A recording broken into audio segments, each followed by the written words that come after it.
Well, I was it's halftime Howie here, and I was watching News 12 this week, and I saw a story about low-flying drones, and I knew that our aviation expert, Rich Kaplan, would be all over it. Rich, take it away. Thank you, Howie. Good afternoon, Long Beach. Good afternoon, Long Island, South Shore, Massapequa Park, my hometown. It's beautiful outside. The skies are cleared. We've just been cleared for takeoff, so let's fly. On this edition, Northport's looking to possibly become the 4th town on Long Island to ban the use of recreational drones.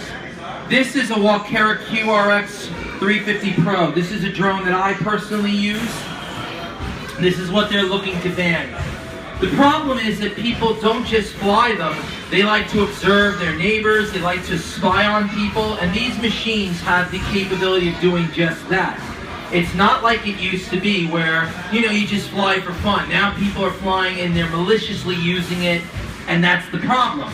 The FAA introduced a national registry where you have to register your drones, so if something happens, this way the FBI can track where the drone came from. This particular drone is registered. This is my baby.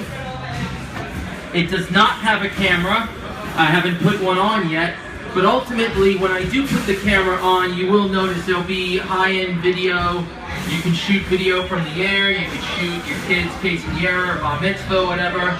It's a lot of fun. But the hobby has gotten out of control because of a few people who like to operate them near airports, near power lines. These rotors spin at such a high rate of speed. Now imagine I'm flying in your neighborhood. I happen to lose track of thought for maybe a second.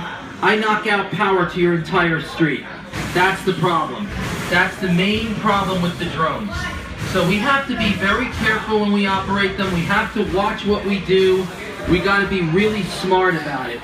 And the community of Northport, mainly the police chief has taken up the task of limiting the operation of drones to 400 feet altitude, which is fine, and wants to limit the use of drones.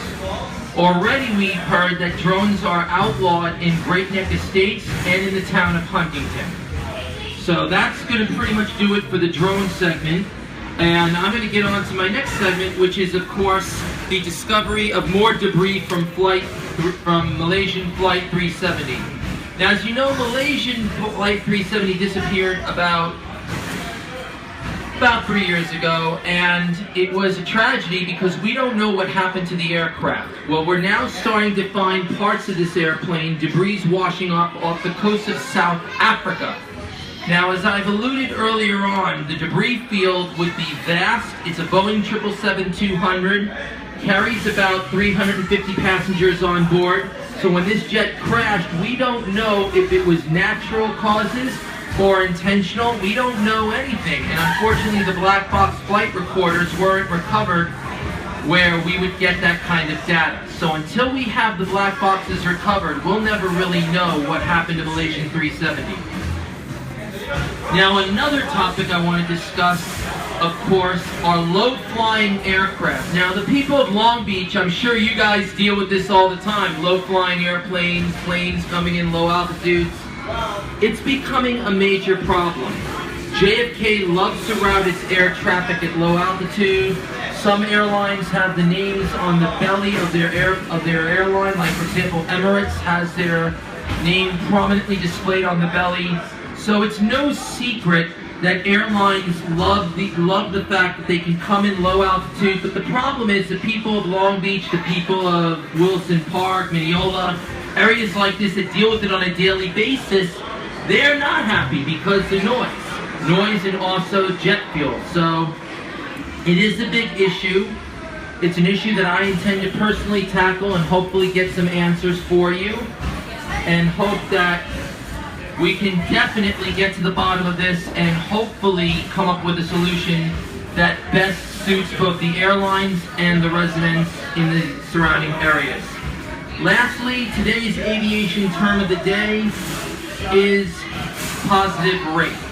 A positive rate is not your rate on your loan. It is not the rate that you get for your credit card. Positive rate is a term used by pilots for the angle of altitude that they make when they rotate for takeoff.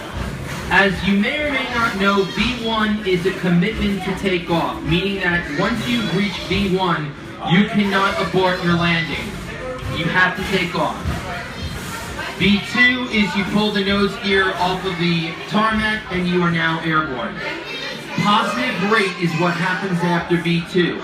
If you're ever in the cockpit of, say, a A320 like JetBlue, you'll hear the positive, the pilots will be sitting there and you'll hear the computer on the aircraft read out positive rate, gear up. Gear up, that is a drone.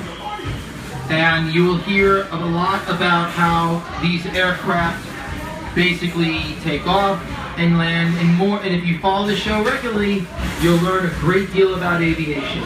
And that's about, we're going to wrap it up for me on this edition of Clear for Takeoff. I just want to take this opportunity to wish someone a very, very happy birthday. That person happens to be yours truly. I turned 46 this Monday. Hard to believe I'm that old. I don't feel it, but I'm looking forward to it. And I just want to send a shout out to all my friends, Jules, everybody. I love you guys. Thank you for making this segment popular. And let's go Long Beach Sharks. We love you. And a happy birthday to Rich Kaplan. Thank you. Thank